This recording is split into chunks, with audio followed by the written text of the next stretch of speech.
Welcome to ology and tech in Hindi. It's time for technology. तो iPhone 6s या iPhone 6s plus लेने का सोच रहे हो या फिर आपके पास ऑलरेडी है तो ये वीडियो जरूर से देखें। अब इन दोनों ही फोन्स में iOS 14 तो आ गया है लेकिन पूरी तरीके से नहीं है, और वो इसलिए क्योंकि अभी भी कुछ फीचर्स इसमें नहीं चलते हैं। तो इस वीडियो में दिखाऊंगा कि ऐसे कौन से iOS 14 के फीचर्स है जो इस दोनों फोन्स में नहीं चलते और कौन से ऐसे फीचर्स है जो इन दोनों फोन्स में चलते हैं। तो वीडियो एंड तक देखना क्योंकि इंटरनेट पे मेरे को ऐसा कोई भी वीडियो नहीं मिला जिसमें ये सारे डिटेल्स दिए गए हैं। हो सकता है कि वो ऐसा वीडियो हो लेकिन मुझे नहीं मिला वो वीडियो। तो आइए वीडियो शुरू करते, लेकिन उसके पहले मेरा नाम है अमित देवानी। इस चैनल पे मेरी कोशिश यही रहती है कि आपके टेक रिलेटेड प्रॉब्लम सॉल्व हो जाए। इतना ही नहीं, अगर आप कोई नया गैजेट खरीदना चाह रहे हो तो वो डिसीजन आपके लिए थोड़े आसान हो जाए। तो टेक्नोलॉजी की दुनिया में एक स्टेप आगे रहना चाहते हो तो इस चैनल को सब्सक्राइब जरूर करें, वीडियो को लाइक भी करें और शेयर भी करें अपने फ्रेंड्स के साथ। तो सबसे पहले फीचर की बात करें वो है विजेट। तो विजेट्स आप सारे ही फोन्स में लोड कर सकते हो including iPhone 6s and 6s plus, और आपको ये सारे ऑप्शंस मिलते हैं। ऐप सजेशंस है, स्टॉक्स है, शॉर्टकट्स है, सीरीज सजेशंस है। तो विजेट्स में आपको कोई भी कमी नहीं दिखेगी वेदर आप आईफोन 6s की बात करो या फिर आईफोन 6s प्लस की बात करो। इतना ही नहीं, अगर आप इसका इनबिल्ट स्मार्ट स्टैक नहीं यूज करना चाह रहे हो तो आप अपना खुद का स्टैक भी क्रिएट कर सकते हो। ऐसे दैट इज आप कोई भी दो विजेट्स ऐड करो आपके स्क्रीन पे, लेकिन दोनों के लेआउट सेम होने चाहिए। उसके बाद एक विजेट को दूसरे विजेट के ऊपर जब आप प्लेस करोगे तो वो क्रिएट हो जाएगा एज ए स्मार्ट विजेट, जो आप मैन्युअली भी चेंज कर सकते हो यहां से और ऑटोमेटिकली भी कर सकते हो एडिट स्टैक पे आके इधर स्मार्ट रोटेट पे क्लिक करके। नेक्स्ट बात कर लेते हैं बैक टैप की। तो आईफोन 10 की अगर हम बात करें तो सेटिंग्स में आप जब आते हो तो वहां पे एक्सेसिबिलिटी के अंदर आपको एक ऑप्शन मिलता है टच का। तो टच पे जब आप क्लिक करोगे तो आपको एक ऑप्शन यहां पे मिलेगा बैक टैप का, जो आपको आईफोन 6s या 6s प्लस में नहीं दिख रहा है। तो बैक टैप करता ही है कि आप डबल टैप या ट्रिपल टैप पे कोई भी फंक्शन सेट कर सकते हो। जैसे मैंने नोटिफिकेशन सेंटर इसमें सिलेक्ट किया हुआ है, तो जैसे मैं अपने आईफोन के पीछे 2 बार टैप करूंगा तो मेरा नोटिफिकेशन सेंटर खुल जाएगा। अब ये चीज आप सेट कर सकते हो आपके आईफोन में, वेदर आपको इस नोटिफिकेशन सेंटर नहीं करना लेकिन उसकी जगह कुछ और करना है, जैसे ऐप स्विचर करना है, कंट्रोल सेंटर करना है, होम करना है, लॉक स्क्रीन करना है। तो ये सारे शॉर्टकट्स एक डबल टैप पे असाइन हो जाते हैं जो आपको iPhone 6s and 6s plus में नहीं दिखते हैं। नेक्स्ट बात कर लेते हैं पिक्चर इन पिक्चर की। तो नेटफ्लिक्स ले लो, एप्पल टीवी ले लो, प्राइम वीडियो ले लो, यहां तक फेस टाइम भी ले लो। तो ये सब एप्स पिक्चर इन पिक्चर को सपोर्ट करते हैं फिलहाल। तो से फॉर एग्जांपल मेरा एक फेस टाइम कॉल चला है और उस बीच में अगर मुझे कोई और ऐप यूज करना है तो यहां से मैं एग्जिट कर सकता हूं और मेरा फेस टाइम कॉल अभी भी चलता रहेगा, और इस फेस टाइम कॉल को मैं ड्रैग करके भी ला सकता हूं कोई और जगह पे, यहां तक कि मैं इसको रीसाइज भी कर सकता हूं, छोटा बड़ा दोनों कर सकता हूं इसको। और अगर इस पर्टिकुलर कॉल को मेरे को साइड पे कर देना तो उसको मैं यहां से हाइड भी कर सकता हूं, और उसके बाद मेरे को जो भी काम करना है स्क्रीन पे वो मैं यहां पे कर सकता हूं। फर्क इतना है कि जैसे इसको आप हाइड करोगे तो आपका सामने वाला यूजर आपके वीडियो को नहीं देख पाएगा, लेकिन ये बहुत ही नीट एंड क्लीन फंक्शन दिया है जो iPhone 6s and 6s plus के यूजर्स भी यूज कर सकते हैं इसको।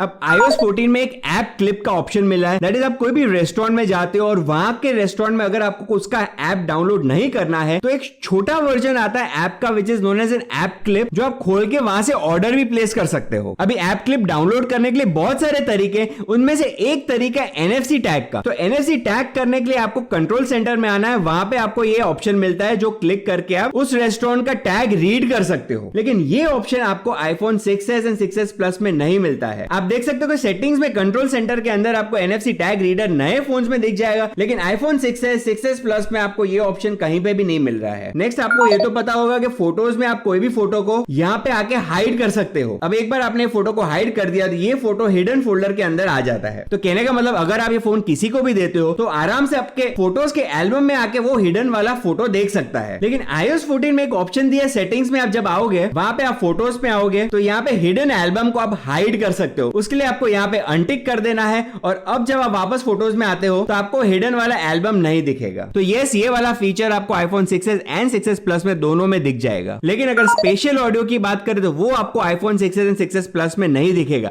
अब स्पेशल ऑडियो ये करता है कि अगर आपके पास एयरपॉड्स प्रो है तो आपको एक मूवी थिएटर जैसा एक्सपीरियंस देता है आपके हेडफोन्स में। अगर आपको जानना इन डिटेल के स्पेशल ऑडियो क्या इफेक्ट्स दे सकता है आपको, तो मेरा ये वाला वीडियो आप यहाँ पे देख सकते हो जिसमें मैंने डिटेल में बताया है ये पूरे फीचर का यूटिलाइजेशन। लेकिन अगर आपके पास एयरपॉड्स प्रो है और वो अगर आपने कनेक्ट किया इन दोनों फोन्स के साथ तो आपको स्पेशल ऑडियो में डायनामिक हेड ट्रैकिंग का इफेक्ट नहीं मिलेगा। नेक्स्ट, iOS 14 में प्राइवेसी का ध्यान रखते हुए एप्पल ने एक फीचर दिया है, दैट इज आप कभी भी कैमरा चालू करोगे तो आपको यहाँ पे ग्रीन लाइट दिख रही है, जो आप लेटेस्ट फोन में तो देख ही सकते हो, लेकिन iPhone 6s and 6s plus में भी आपको ये ग्रीन लाइट दिखेगी। तो इसका फायदा ये है कि अगर कोई भी ऐप आपका कैमरा यूज कर रहा है तो यहाँ पे आपको ग्रीन लाइट के थ्रू पता चल जाएगा कि वो ऐप आपका कैमरा यूज कर रहा है। और सिमिलरली अगर आप कोई कॉल कर रहे हो तो यही लाइट ग्रीन की जगह पे ऑरेंज हो जाती है। तो ये लाइट सिर्फ आपको इंफॉर्मेशन देने के लिए है कि आपका वॉइस रिकॉर्ड हो रहा है या फिर आपकी कैमरा रिकॉर्ड हो रही है। नेक्स्ट अगर कैमरा की बात करें तो जितने भी लेटेस्ट फोन्स है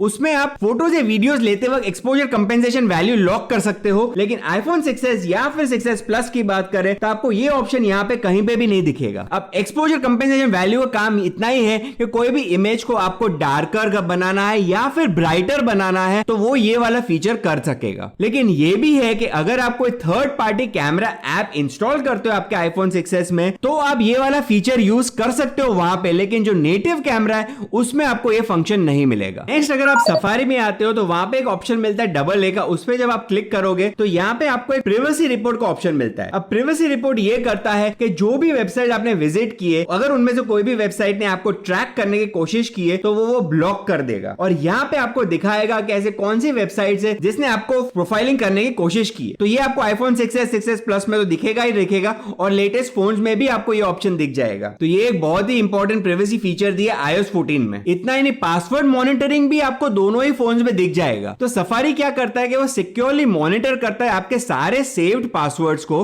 और अगर कोई पासवर्ड लीक हुआ है तो क्रिप्टोग्राफिक टेक्निक से पता कर लेता है कि उनमें से कोई आपका पासवर्ड तो नहीं था और अगर वो ट्रैक कर लेता है कि आपका पासवर्ड लीक हुआ है तो आपको नोटिफाई कर देता है और आप अपना पासवर्ड चेंज कर सकते हो। नेक्स्ट अगर कैमरा की बात करें तो वॉल्यूम अप की जब आप दबा के रखते हो तो ये बर्स्ट फोटोज लेता है, लेकिन वॉल्यूम डाउन की दबाते हो तो वहां पे भी बर्स्ट ले रहा है। जबकि जो लेटेस्ट फोन्स है वहां पे अगर आप वॉल्यूम डाउन की दबा के रखते हो तो वो क्विक टेक वीडियो कैप्चर करता है, जो आपको iPhone 6s and 6s plus में वो ऑप्शन नहीं दिखता है। नेक्स्ट अभी तक ये होता था कि कोई भी इमोजी आपको सिलेक्ट करना है तो आपको ये पूरी लिस्ट के थ्रू ड्रैग करके सर्च करना पड़ता था, लेकिन अब आप ये सर्च कर सकते हो बाय द वर्ड। जैसे फॉर एग्जांपल यहाँ पे मैं टाइप करता हूँ स्कूल तो यहाँ पे मुझे स्कूल से रिलेटेड सारे इमोजीज दिख जाएंगे, जैसे कि कैलेंडर है, बुक्स है, पेंसिल है, पिन है। तो मुझे अब इंडिविजुअली सर्च करने की जरूरत नहीं है, मैं सीधा यहाँ पे वर्ड टाइप करके सर्च कर सकता हूँ। लेकिन अगेन कैमरा की बात करें तो उसमें एक फीचर मिसिंग है, दैट इज मिरर फोटोज जो आता है आपको फ्रंट कैमरा में। तो मिरर फोटोज ये करता है जैसे आप सेल्फी मोड में हो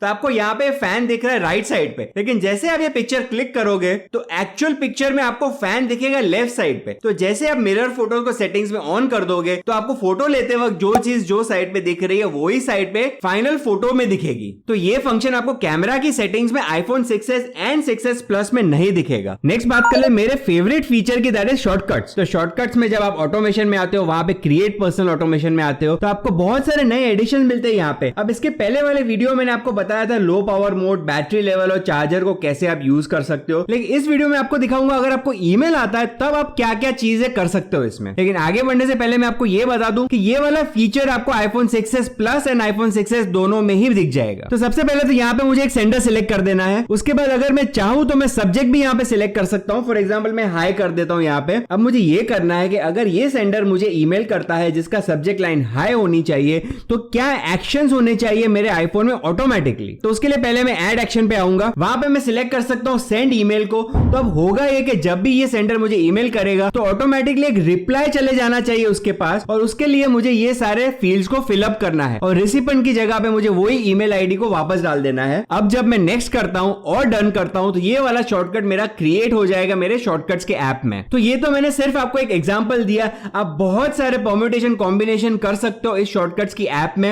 जैसे फॉर एग्जांपल आपको कोई ईमेल आया है तो वहां पे आप जो एक्शन सिलेक्ट करोगे वहां पे कोई आप म्यूजिक भी डाल सकते हो। तो जब भी वो सेंडर आपको ईमेल करेगा तो आपका म्यूजिक उधर प्ले हो जाएगा। तो आप अपनी क्रिएटिविटी यूज करके ये वाला ऐप यूज कर सकते हो iPhone 6s प्लस पे भी और iPhone 6s पे भी। नेक्स्ट अगर आप फेस टाइम कर रहे हो तो यूजुअली आप क्या करते हो कि आपकी नजर होती इस स्क्रीन पे जहां पे सामने वाला यूजर दिख रहा है आपको। लेकिन होता ही है कि जब आप स्क्रीन पे देख रहे हो तो सामने वाले को ये दिखता है कि आप कहीं और देख रहे हो। जब तक आप कैमरा के होल में डायरेक्टली नहीं देखोगे तब तक ये सेंडर को यही लगेगा कि आपकी नजर कोई और साइड पे जा रही है। अब iOS 14 में एक फीचर आया है, उसमें यह होता है कि आप कहीं पे भी देख रहे हो पूरे स्क्रीन में, आपके रिसीवर को इफेक्ट ऐसे ही आएगा कि जैसे आप उसकी आंख से आंख मिला के बात कर रहे हो। अब ये फीचर आपको iPhone 6s and 6s plus में नहीं दिखेगा। तो ये तो हो गए कुछ फीचर्स जो आपको दिखते हैं और कुछ जो नहीं दिखते हैं, एंड बाकी जितने भी फीचर्स मैंने मेरे दूसरे iOS 14 के वीडियोस में बताए हैं वो सब चलते हैं iOS 6s में और iPhone 6s प्लस में। तो अगर आपको सारी लिस्ट देखनी है तो मेरे पहले iOS 14 की पूरी सीरीज देखे टू अंडरस्टैंड इन डिटेल वो सारे फीचर्स को। तो इसमें कोई डाउट नहीं है कि दोनों ही फोन्स बहुत ही अच्छे फोन्स हैं, लेकिन iOS 14 के जो फीचर्स इन दोनों फोन्स में अवेलेबल नहीं है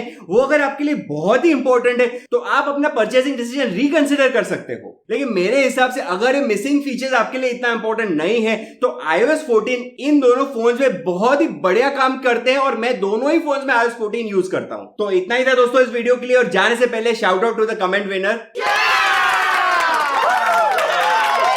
अगर आप चाहते हो कि आपका भी कमेंट फीचर होना चाहिए अगले एपिसोड में तो बढ़िया सा कुछ लिख दो और मैं नेक्स्ट एपिसोड में उसका शाउट आउट दूंगा। एंड देखते रहिए ology and tech in Hindi और मिलते हैं नेक्स्ट वीडियो में।